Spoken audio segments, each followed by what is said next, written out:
as usual, I'm going to jump right into it, and I'm going to give you guys my pick. I am picking Alexander Pereira. Why am I picking Alexander Pereira? My old Muay Thai trainer used to tell me, Muay Thai always wins. Muay Thai always wins. Now, we all know Jiri's a great striker. He's a fantastic striker. Of course, he does Muay Thai as well. He's got those Muay Thai spinning elbows. Don't let anybody tell you it comes from another art. That is pure Muay Thai. Spinning back elbows are pure Muay Thai. He's a phenomenal striker, a phenomenal athlete, and a huge light heavyweight. Huge. He's massive. I was watching his fight earlier today. I was watching his fight against Teixeira, and I was amazed. I forgot how much bigger he was than Teixeira. He looked huge compared to him. More athletic, stronger. Still, though, I'm picking Alexander Pereira. Why? I think Pereira is going to win the striking battle. He's going to be too tenacious. He's going to land the low kicks. Jiri has surprising elbows, and in Glory, there's no elbows. That's one thing. There are a few things I'm worried about, okay? Maybe Jiri's going to take Alex Pereira down because he's athletic. He just done more years of grappling and wrestling, and he's just not crazy. Jiri's a little bit crazy, but if on fight night, he's not crazy, and we find out Alex Pereira is not really good on the ground, which, I mean, how much time did he have to really develop a ground game? Everybody he's fought was pretty much a striker. Everybody he's ever fought was pretty much a striker. The UFC's not crazy. They gave him one wrestler. He got wrestled. He got pinned on his back, and then all of a sudden he did a scissor knee and knocked the guy out senseless. They gave him one real wrestler. Yes, he out-wrestled Adesanya, but I think it was really Adesanya being overwhelmed with the strikes, and he got surprised by double legs. Guys, Alexander Pereira is also a freak athlete. No doubt. But Jiri is a natural light heavyweight. He's bigger, he's stronger. The one doubt I have, guys, is that he gets taken down on the ground. But I don't have much doubt standing up. I see it as standing up. I think it's going to be 60-40, Alexander Pereira. Now, the only reason I'm not super confident that is because Jiri's bigger. That's it. If they were, I'm wondering how is Alexander Pereira going to look at 205. I'm curious to see how he's going to look. I think he's going to look massive. I think it's the best weight class for him. He looked too big for Adesanya. It didn't seem natural. It seemed like he was probably killing himself. He was killing himself to make that weight. Maybe this is the best thing that ever happened to him. But still, I got to see them both side by side. Then I'll know. On fight night, not on the weight cut night. I feel I always get surprised. On fight night, they look different. And I'll tell you something. If size is not a factor, if Pereira is really moving up and it's a more natural weight class for him, I think he's going to crush Jiri. Guys, I want to hear about all your comments and questions. I just want to tell you guys really why. The low kicks, the left hook, the pressure, the cadence. He's going to be busier. He's going to throw little choppy kicks at first. He's going to find Jiri's leg. It's going to kill Jiri's stance. If Jiri doesn't take him down, Jiri's going to get hurt. The two major things that I'm worried about for Pereira is that he gets taken down, and he's not really a guy who fought with a lot of elbows. Yes, there's elbow in MMA, but he did most of his striking years in Glory, where those surprising type spinning elbows can catch any man. But listen, it may be that night. I'm going to be watching like the rest of you, but I just feel that the low kicks are going to be kept. I was watching Jiri's stance. If he stands wide like he does with Pereira, he's going to get his legs chopped up. They're going to be mincemeat. Now, would that lead to a takedown? I don't know. Maybe. It was an insane fight. That's from Chemicals. I'm sure you're referring to Blachowicz. I got to go back and watch that. It was a great fight. I remember us watching it together. I did a watch party for that one, and not everybody was unanimous on who won that fight. But I remember saying that I thought Jiri had won that fight.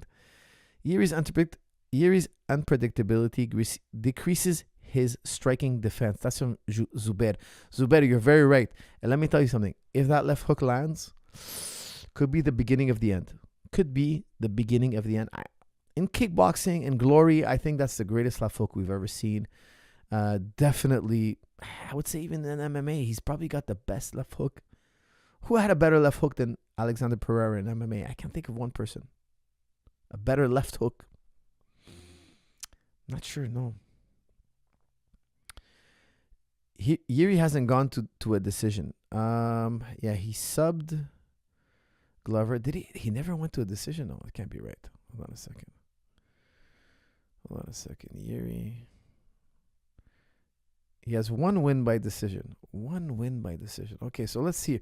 He beat Glover by rear naked choke. He beat Dominic Reyes by spinning back elbow, one of the most famous spinning back elbows in UFC. He beat Vulcan by overhand right, round 2. He beat CB Dollaway, left hook. He beat Fabio Maldonado with punches in round 1. That was in Ryzen. He beat Muhammad Mo Lawal, punches in round 3. He beat Brandon Hazley. Guys, an impressive resume, but not as impressive as Pereira. Pereira's fought the who's who in Glory. He won 2 divisions in Glory, and also he defeated Adesanya 3 out of 4 times, and he beat Blachowicz. Okay, so I think his resume is far more decorated for Alexander Pereira. A lot of those guys I named, a lot of you might not know them. For Jiri, he's finished a lot of guys. Yes, he beat Mo Lawal, but Mo Lawal was way past his prime when he beat him. I like Jiri. He's a finisher. He's a killer. He beat Reyes. He's a killer. Can he do that to 2-time Glory champion? I don't think so. Coach, Potan is way too technical for Jiri, right? Question mark. Jiri is going to get caught, and when he gets caught, it's night. That's from Flight Trap Coalition. Flight Trap Coalition. I think Jiri is a phenomenal athlete, and if he has a good coach, and if he has a good training, camp, he should be able to double leg Pereira. He should be able to. He should, because when you have that kind of karate, taekwondo style, you're running around, you're not really standing there for rock'em sock'em type fight. You can use that in and out motion to score a nice double leg and just kind of take down a guy who's really hasn't had time to learn jiu-jitsu and wrestling. For sure, Jiri's been doing MMA much longer than Pereira all these years.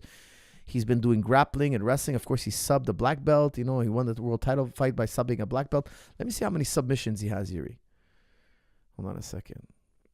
Submissions. He has 3 wins by submission, 25 by KO. Guys, what does that tell you, man? That tells you he's a hard hitter.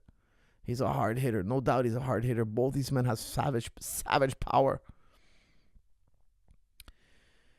I can't see how Jiri wins, man. You're yelling me unpredictable striking beats clean and powerful striking? Question mark. That's from Mono Lando.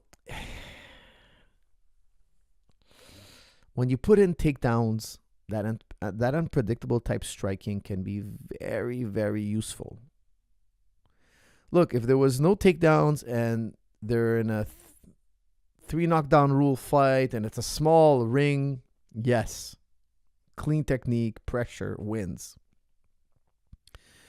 They're in a 30-foot octagon.